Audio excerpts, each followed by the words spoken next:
Lyra knelt on the broken ground as the twin moons above cast their cold light across the wasteland around her. The violet color of her skin was covered in bruises and cuts, and her beautiful robes were now torn and stained with blood. Her pointed ears could still hear the sound of the royal ships leaving her behind to die alone in this terrible place. Her father, Lord Varen, had sent her here because she said no to marrying Prince Kale the Prince was cruel and cold, but her father did not care about that. He only cared about power and the alliance that marriage would bring. Lyra had refused, and now she would pay with her life next. To her lay Zahir, her bonded dragon. His huge body was covered in midnight blue scales that used to shine like stars, but now they looked dull and broken.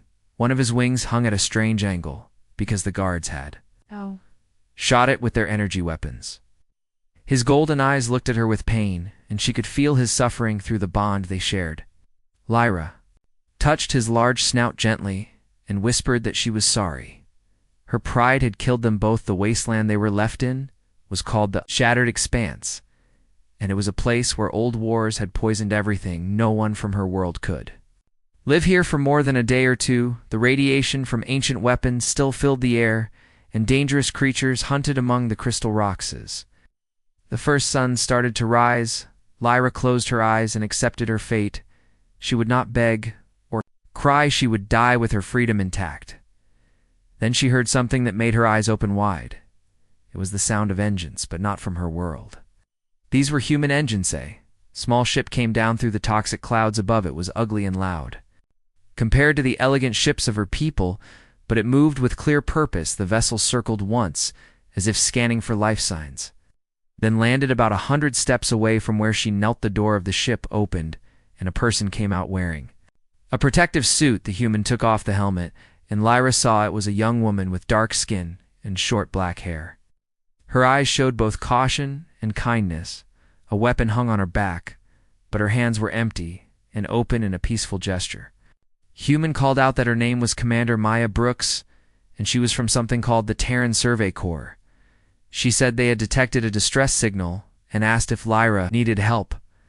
Lyra could barely believe what she was seeing. Humans were new to this part of space, and most civilizations looked down on them as primitive and weak. Yet here was one offering help when her own people had left her to die.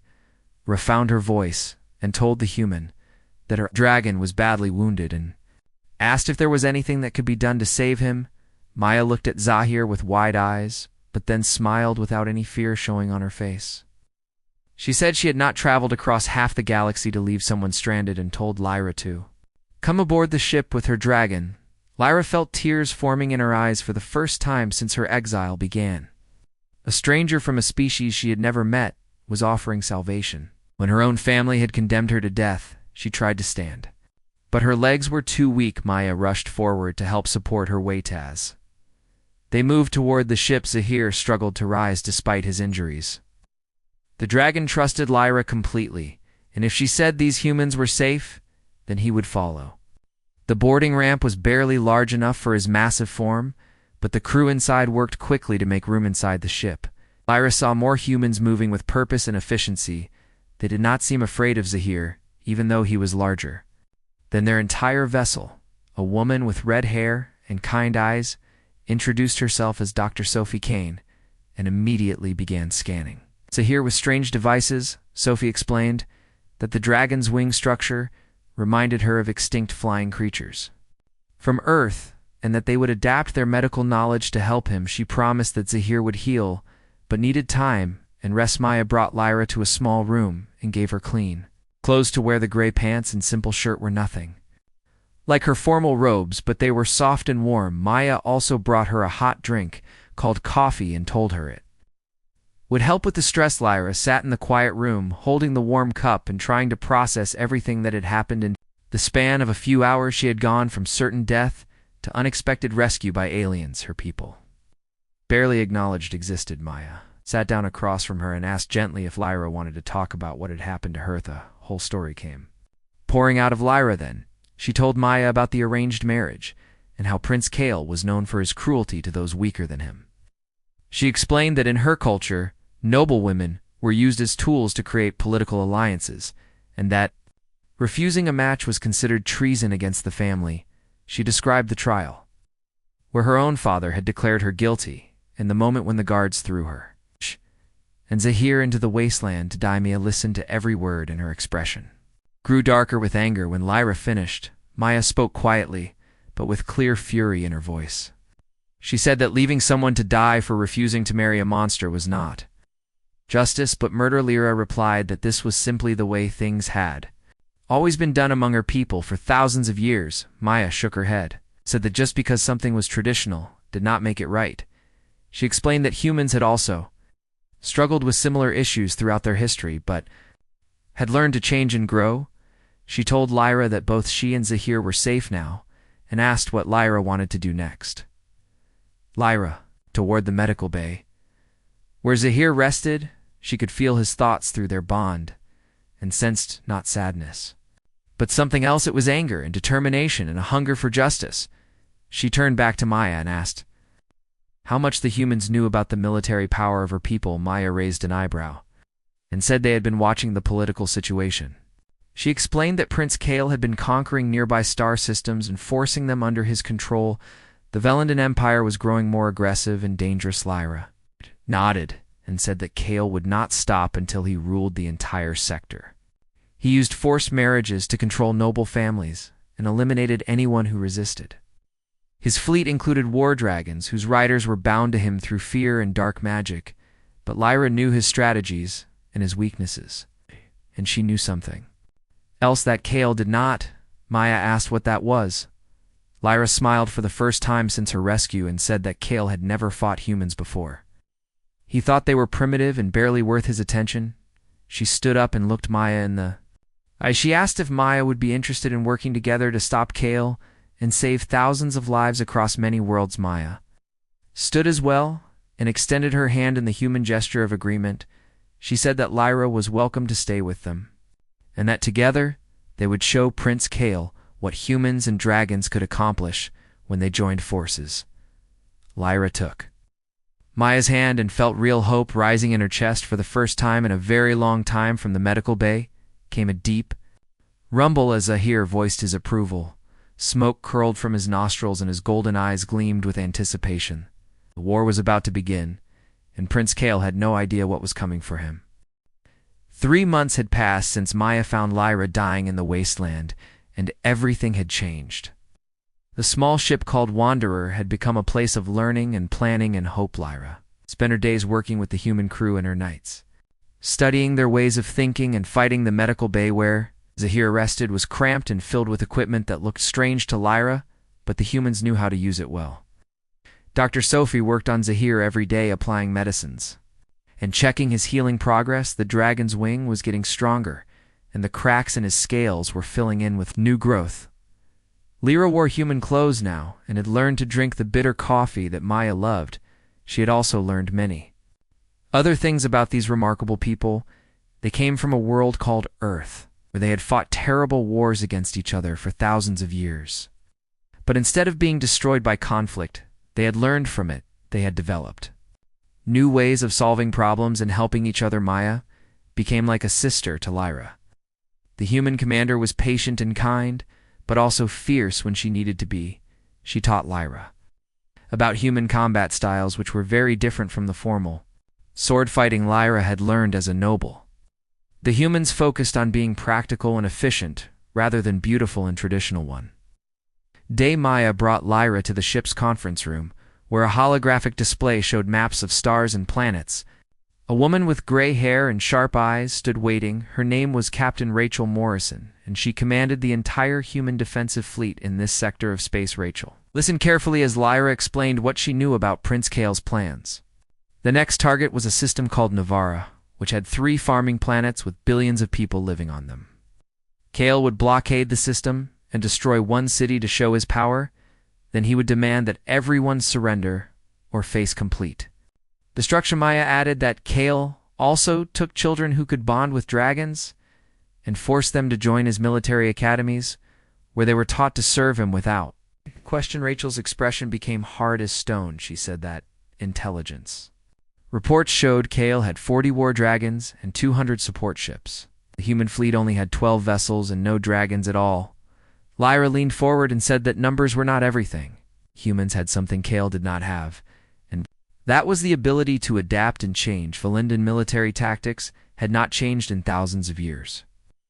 They relied on the power of bonded dragons and energy shields, but had never faced an enemy who thought like humans. Did Maya brought up new images on the display showing sleek missiles with unusual designs. She explained that Dr. Sophie and the engineering team had been working with Lyra to create something special. These were disruption missiles that sent out a frequency which interfered with the telepathic bond between Dragon and Rider, young officer named Lieutenant Amy. Chen grinned as she explained that they had tested the missiles on Zahir with his permission. He had described the experience as hearing loud static. In his thoughts it was uncomfortable, but caused no real harm for war dragons, who were trained to receive constant commands from their riders. The effect would cause chaos and confusion. Rachel studied the information carefully, but pointed out that, even with these weapons, the humans were still badly outnumbered. Lyra took a deep breath and said that she had a plan. Kale thought she was dead, so he would not expect to see her again. She could get close to his flagship and infiltrate his command. Center with Zahir at her side and the human fleet providing support, they could turn. Kale's own strategies against him. Rachel stated bluntly that this sounded like a suicide mission. Maya disagreed and said it was a symmetric warfare which humans had been practicing for thousands of years when facing a superior force. Humans did not meet them head-on, but instead found weaknesses and exploited them. With someone who knew all of Kale's tactics and patterns, they had a real chance of winning. Room fell silent as Rachel considered the plan. Finally, she nodded and said that Navarra had 48 hours before. Kale's fleet arrived, so every second counted. She ordered the officers to prepare the entire fleet for battle and told Amy to distribute the disruption missiles to every ship. She told Maya to work with Lyra on the details of the infiltration. Everyone left to carry out their tasks. Rachel looked around the room and spoke with steel in her voice. She said they were about to go to war with an empire that had been conquering worlds since before humans even reached the stars. It was time to show that empire why underestimating humanity was a terrible mistake later. That day, Lyra stood by a large window looking out at the darkness of space. Zahir had his massive head resting on her shoulder, offering comfort through their bond.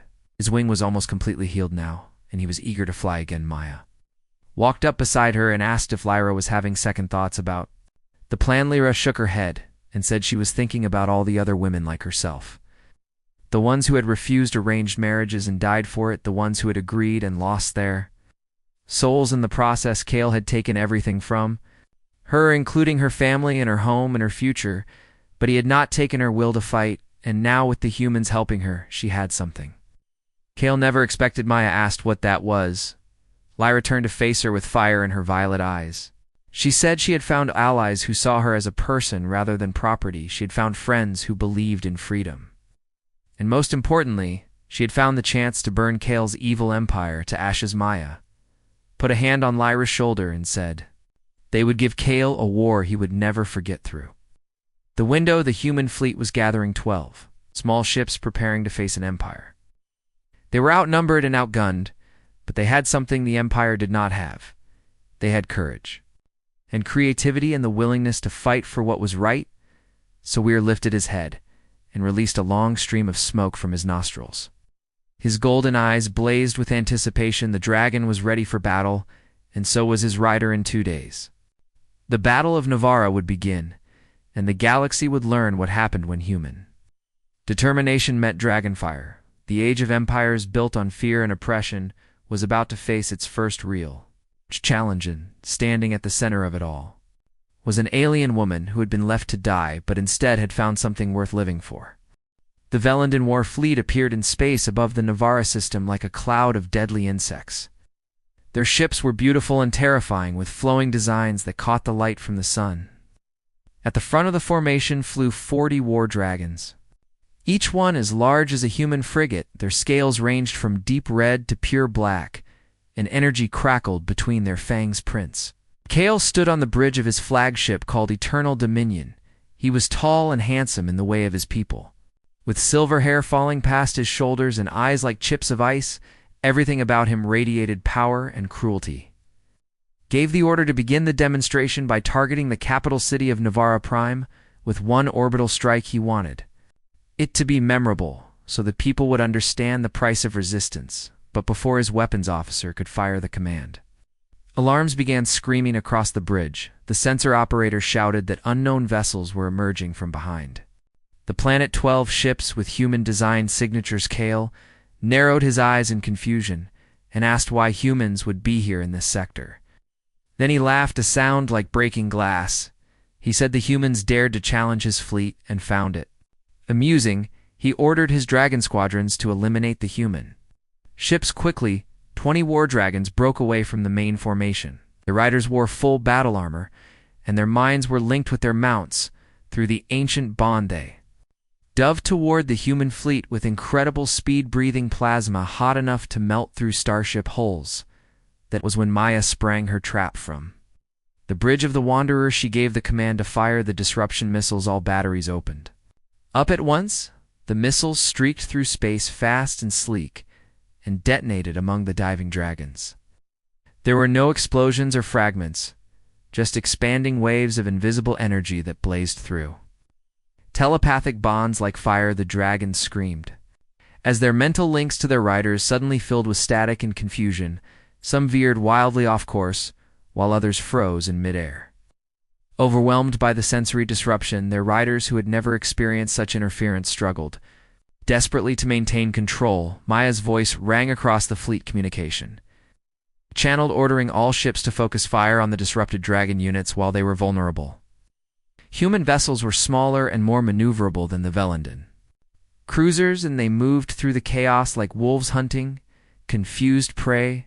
Their railguns and plasma cannons found their targets again and again.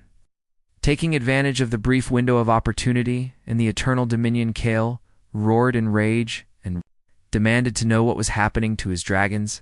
His tactical officer reported with fear in his voice that the humans had some kind of interference weapon that was disrupting the telepathic bonds. Kale shouted that it was impossible because the bonds were sacred and unbreakable, but even as he spoke, he could feel distress from his own bonded dragon through their link like a wrong note in a perfect song. He ordered the forward squadrons recalled and told his fleet to bring all weapons to bear on the human ships. He wanted them destroyed immediately. His words were cut off as an explosion rocked the port side of his flagship. Damage reports flooded in from all sections. Something had breached their shields. Not something, but someone through the smoke and chaos of the damaged corridor, a figure appeared riding a dragon whose scales gleamed like midnight covered in stars. It was Zahir. And on his back, wearing armor that combined Velendan and human technology, sat a woman Kale thought had died months ago in the wasteland. Lyra's voice came through, amplified by her suit's speakers. She greeted Kale and asked if he had missed her. Kale's face went white with shock, then turned red with fury. He said she should be dead and rotting in the wasteland where he left her. Lyra agreed that she should be dead, but explained that humans had a terrible habit of helping people who were left to die. They also had a habit of winning wars that everyone said they should lose. She raised her hand, and through the breach in the hole behind her, human soldiers in powered armor rappelled down. Maya Brooks was with them, carrying a plasma rifle. Maya ordered her troops to secure the bridge using non-lethal force where possible. She said these people were victims of Kale's regime, just like everyone else. Kale drew an elegant energy blade from his belt. He declared that no one could take his ship or his empire because he was Velendan nobility who had conquered a dozen worlds. Maya kept her rifle trained on him and replied calmly that she was a human from Earth, where people had been conquering their own worst instincts for centuries. She said humans were pretty good at it by now. She then nodded to Lyra and said this was her fight. Lyra dismounted from Zahir and drew her own blade. She told Kale she wanted justice for herself and for every woman he had brutalized and for every world he had enslaved. She challenged him to single combat according to the old laws he claimed to honor. Then she asked if he would hide behind his guards. Kale's pride would not let him refuse, especially not in front of his crew. He accepted the challenge and ordered his guards to stand down. The duel was quick and brutal Kale was skilled and had been trained since childhood in all the formal Velendan combat arts, but Lyra had also been trained, and more importantly, she had spent 3 months learning human fighting techniques from Maya's Marines. The human styles emphasized being practical and efficient, and adapting to circumstances. When Kale made a thrust that relied on ancient formal patterns, Lyra used a move Maya had taught her. She pivoted to the side, swept his legs, and put her blade against his throat. She commanded him to yield. Kale's eyes burned with hatred, but he had no choice. He yielded. Throughout the ship, Velendan crew members began lowering their weapons. On the main view screen, the battle outside was turning without their prince's flagship to coordinate them, and with their dragon riders still struggling against the disruption weapons. The Velendan fleet was falling apart. Captain Rachel Morrison's forces pressed their advantage, disabling ships rather than destroying them and forcing surrender. Maya opened to communication. Channeled to the entire Velendan fleet, she identified herself and said their prince had been defeated and his flagship was under human control. She told them to stand down so they could discuss terms if they continued fighting. She promised they would see just how determined humans could be when defending the innocent one. By one across the battlefield, the Velendan ships powered down their weapons. The Battle of Navarra was over the Velendan. The Empire had suffered its first true defeat, and the entire galaxy was about to learn that underestimating humanity was a fatal mistake. Lyra stood over the defeated prince with Zahir at her side and Maya's soldiers securing the bridge around her.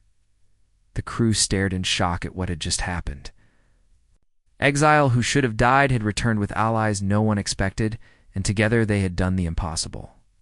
6 months had passed since the Battle of Navarra, and the galaxy looked completely different now. The Provisional Government chamber on the Velendan capital world was filled with representatives from across what used to be the Empire. Lyra stood at the speaking podium, wearing robes of deep purple and silver that marked her new position. Zahir perched on her shoulder in his smallest form, no larger than a house cat, but his presence reminded everyone of who she was and what she had survived.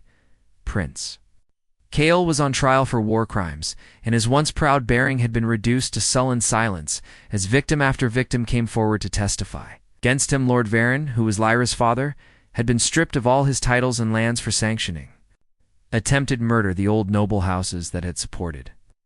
Kale's brutal regime now faced a population that had tasted freedom and refused to give it back.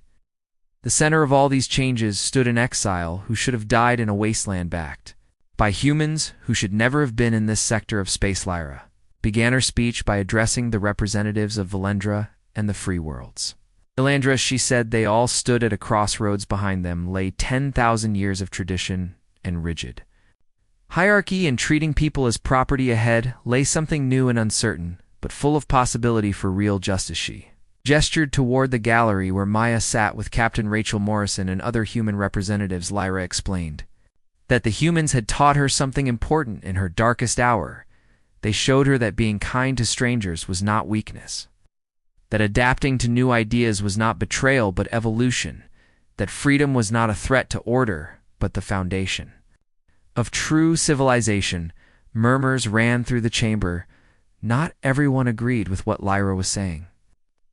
The conservative faction, led by elderly nobles, looked scandalized and angry, but others, especially younger representatives and those from worlds that had suffered under Kale's rule, leaned forward with hungry eyes, wanting to hear more. Lyra continued by proposing a new charter for their civilization, one that would recognize individual autonomy regardless of gender or noble birth, one that would outlaw forced marriage and slavery and the conscription of children into military service, one that would establish democratic councils alongside the traditional noble houses to provide balance and accountability.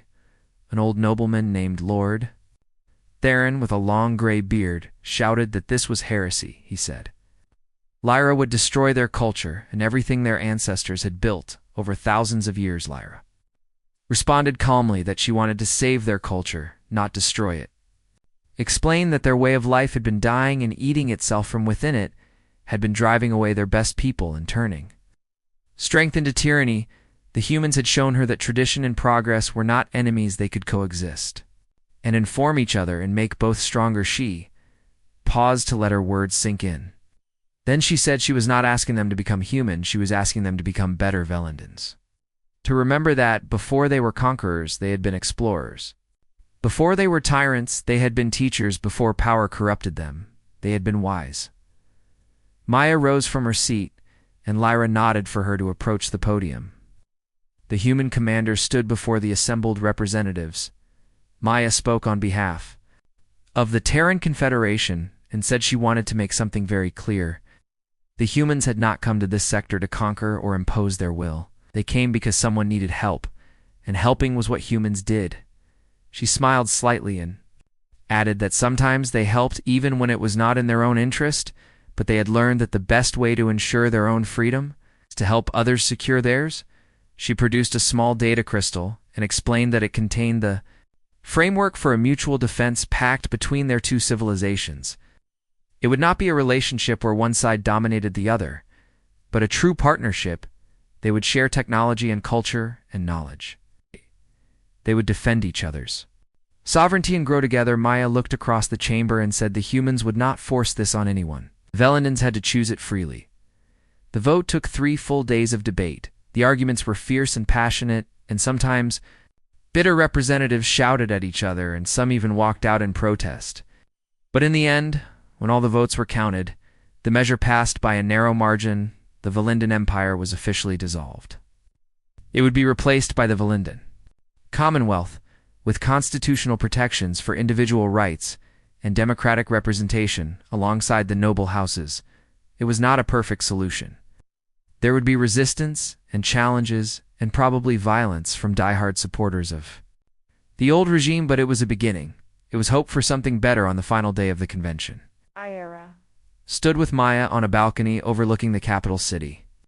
The crystalline buildings caught the light of the setting sun, and the twin moons were beginning to rise. Sahir in his full magnificent form perched on a nearby tower with his wings spread wide to catch the evening breeze.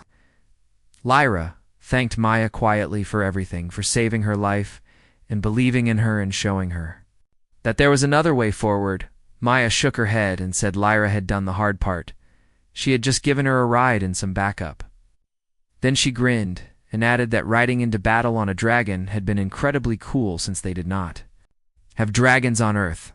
Lyra smiled back and said that as part of their new cultural exchange program, perhaps some humans could train with dragons. Zahira had told her that he had cousins who were looking for compatible riders. Maya laughed and said her government would probably lose their minds with excitement. Then her expression became more serious. She asked Lyra what she planned to do now, since the council was talking about making her the first prime minister of the Commonwealth. Lyra thought about it for a moment. She said she would serve if they asked her to, but she thought her real calling was something different. She wanted to establish an organization dedicated to helping others like herself, people who were trapped by rigid traditions, and people who were left to die for defying injustice. She wanted to give them what Maya had given her, which was hope and the chance to fight back. Maya said that was an ambitious goal. Lyra replied that she had learned from ambitious people. She extended her hand and asked if Maya would help her with this new mission. Maya clasped her hand firmly, said that humans and Velindans working together could change the entire sector of the galaxy. She told Lyra to count her in as the twin moons reached their highest point in the sky. Zahir launched himself from the tower. His roar of triumph echoed across the entire city. Below them, crowds gathered to celebrate the first day of the new Commonwealth, their cheers mixed with dragon song, creating a sound that had never been heard before. Lyra watched it all, feeling both the weight of responsibility and the lightness of freedom. She had been left to die for refusing to marry a tyrant. She had been saved by a human who saw a person in need, rather than an alien stranger, and now together they would build something new, something better than what came before. The age of empires was ending. The age of cooperation and mutual respect, and dragons flying alongside humans toward a shared future, was just beginning. Somewhere in a prison cell, Prince Kale stared at the walls and finally understood the magnitude of his mistake. He had underestimated both the woman he tried to destroy and the species he dismissed as primitive. It was a lesson the galaxy would not soon forget. 2 years had passed since the formation of the Velendan Commonwealth, and the changes continued to spread across the sector like ripples in a pond. Lyra stood in the command center of a news station that orbited between Velendan and human space. It was called Haven Station, and it served as the headquarters for the organization she had founded with Maya's help. The organization was named the Free Wings. Alliance, and its mission was simple but profound: to help those who were trapped by oppressive systems and give them the tools to fight for their freedom. Already, they had assisted refugees from 6 different civilizations and were training the first class of mixed species peacekeepers. Lyra walked through the training hall, where humans and Velandans practiced combat techniques together. A young Velandan woman named Kira was sparring with a human marine and holding her own, using the hybrid fighting style that combined both cultures' strengths. Nearby, Zahir was teaching 3 young dragons and their human riders how to coordinate an aerial combat. Maya appeared beside Lyra with 2 cups of coffee, which had become their shared ritual. The human commander now held the rank of admiral and commanded the joint defense force that protected both their peoples. She handed 1 cup to Lyra, and they stood watching the trainees work. Maya commented that they had come a long way from that day in the wasteland when she found Lyra dying beside her wounded dragon. Lyra agreed and said she sometimes still had trouble believing it was real, that an act of simple kindness from a stranger had led to all of this: the fall of an empire, the birth of a new government, the creation of an alliance that was changing the sector. A priority alert chimed on Lyra's communication device. She activated it, and the holographic image of Captain Rachel Morrison appeared. The older woman looked tired but satisfied. She reported that the trial of Prince Kale had finally concluded after 2 years of testimony from hundreds of victims. The sentence was exile. Kale would be sent to a remote monitoring station where he would spend the rest of his life alone with his thoughts, unable to hurt anyone ever again. It was a mercy he had never shown to others, but the new Commonwealth believed in rehabilitation over revenge. Rachel also reported that Lord Varen had requested to speak with Lyra. It would be the first time father and daughter had communicated since the exile. Lyra felt her stomach tighten at the thought, but she nodded. She told Rachel she would accept the communication. That evening, Lyra sat alone in her private quarters as the holographic image of her father materialized before her. Lord Varen looked much older than she remembered. His silver hair had turned white, and his proud bearing was gone, replaced by the stoop of shame. He spoke first, saying that he had no right to ask for her forgiveness. He said that watching the trial and hearing all the victims speak had opened his eyes to the monster he had supported and the daughter he had wronged. He had been blinded by tradition and pride and the desire for power. I listened without interrupting. When he finished, she took a deep breath and said she could not forgive him, not yet, and maybe not ever, but she appreciated that he finally understood what he had done. She told him that she hoped he would spend his remaining years working to help undo the damage he had caused. Viren nodded slowly and said he would try. Then his image faded. Lyra sat in the silence, feeling a complex mixture of emotions.